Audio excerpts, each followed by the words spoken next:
লক্ষ্মীর ভাণ্ডার নিয়ে যা বলার শুনলাম ভদ্রমহিলা যিনি প্রার্থী তিনি কী বলছেন। ওই হুমকি নির্বাচন কমিশন শুনেছেন কিনা জানি না, শুনলে কি ব্যবস্থা নেবেন না এটা আমি এখানে দাঁড়িয়ে বলে যাচ্ছি, নেবেন না, সেই জায়গায় নির্বাচন কমিশন দাঁড়িয়ে নেই। আমি খুব স্পষ্টভাবে জিজ্ঞেস করতে চাইছি যে এই যে ভালো ভালো কথাগুলো বলছেন, লক্ষ্মীর ভাণ্ডারের কথা বলছেন, আবার মিড ডে মিলের ভাতা দুজন স্টাফ থাকলে একজন পাচ্ছেন না, এই ঘটনাগুলো ওনাদের কাছে নিশ্চয়ই আছে।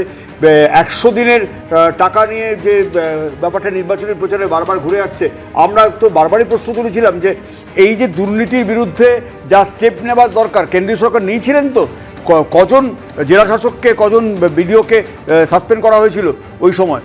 তাহলে যে দুর্নীতির আখড়া যারা যে অঞ্চলগুলো যে পঞ্চায়েতগুলো সেগুলোকে শাস্তি দিয়ে প্রকল্পটাকে বন্ধ করে আমি বলছি একটা দিক থেকে আমি আপনার কাছে আসছি। আমি বলছি নিঃসন্দেহে এই প্রশ্নটি যথার্থভাবে তুলবেন যে কেন কমিশনের তরফ থেকে এই তৃণমূল নেত্রীর বিরুদ্ধে ব্যবস্থা হবে না, বা মগরাহাটে যে তৃণমূল নেতা যুব তৃণমূল নেতা এই যে আগের দিনে বলে গেছিল যে পিঠ ফুলে পাশবালিশ হয়ে যাবে যদি তৃণমূল কংগ্রেসকে ভোট না দেওয়া হয়, তাদের বিরুদ্ধে কেন ব্যবস্থা হবে না? উল্টো দিক থেকে তো এই প্রশ্নটা উঠবে যে দল এদের বিরুদ্ধে কেন কোনো পদক্ষেপ গ্রহণ করবে না। আমরা তো ধরে নিয়েছি দল পদক্ষেপ নেবে না, কারণ এগুলো তো যেখানে দাঁড়িয়ে পার্থ চট্টোপাধ্যায় বা বেরিয়ে দলও মনে করছে এগুলো কোনো হুমকি হুঁশিয়ারি নয়, এগুলো দলও মনে করছে এগুলো উপমা। বিশালও বললেন ওটাই হচ্ছে কথা, এগুলো যে স্পিরিট। এই বিষয়টা কোন জায়গায় দাঁড়িয়ে আপনাকে বলছি, যেমন আমরা আজকে আলোচনা করছি, আমরা যখন আলোচনা করছি নির্বাচন নিয়ে সামনে 91 লক্ষ পশ্চিমবঙ্গবাসী ভোট দিতে পারবেন না, সেই জায়গাটায় দাঁড়িয়ে আমার রাজনৈতিক জীবনে এমন ভোট আমি দেখিনি। আমরা কি দেখেছি কোনো ইনিশিয়েশন? আমরা বারবার এই পদক্ষেপ জিজ্ঞেস করছি যে যারা এইবার ট্রাইব্যুনালে যাচ্ছেন তারা কি ভোট দিতে পারবেন? এই যে এতগুলো মানুষের কে অনিশ্চিত জায়গায় ঠেলে দেওয়া হলো, একজন রাজনৈতিক নেতাকে দেখতে পাচ্ছি পশ্চিমবাংলার, এবং আরও তার সঙ্গে আরও দোহারকি দিচ্ছেন, হাততালি দিচ্ছেন, বাংলাদেশের বাদ পড়েছে, যারা দাঁড়িয়ে আছেন তাদের মধ্যে কজন বাংলাদেশি কজন রোহিঙ্গা সেটা তাকে জিজ্ঞেস করছে। কিন্তু এই রকম সংকটের মুহূর্তে মুখ্যমন্ত্রীর ভূমিকাটা কী দেখলাম? মুখ্যমন্ত্রী তার যে উনি কিছু কিছু স্টেপ নিয়েছেন যেগুলোতে হাততালি পেয়েছেন, কিন্তু তার প্রশাসন যন্ত্র, তার বিএলওরা সঠিক ভূমিকা নিয়েছিল কি এই প্রশ্ন আজকে তুলছি। কারণ ট্রাইব্যুনালে যাওয়ার আগে যে যে ঘটনাগুলো আমাদের অভিজ্ঞতায় আসছে, সহনাগরিককে বিপদে ফেলতে চাইছি না,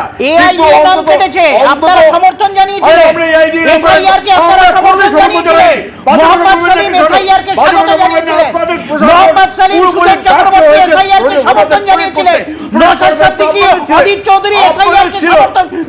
আমরা প্রথম দিন থেকে সতর্ক করেছিলেন, আমাদের পরিষ্কার বলেছিলেন যে এসআইআর হচ্ছে বাঙালি নাম কাটার নাম বাঁচানোর চক্রান্ত। আপনারা সেই দিন এসআইআর কে বিজেপিকে সমর্থন করেছিলেন, আজকে আপনারা নেত্রী যখন লড়াই লড়েছে জানিয়েছে আপনারা এইরকম একদল মানুষকে বিপদের মধ্যে ফেলে দিলেন।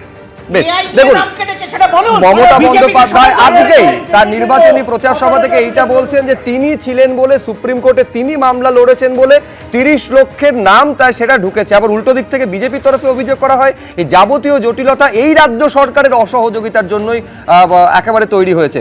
এবিপি আনন্দ, এগিয়ে থাকে, এগিয়ে রাখে।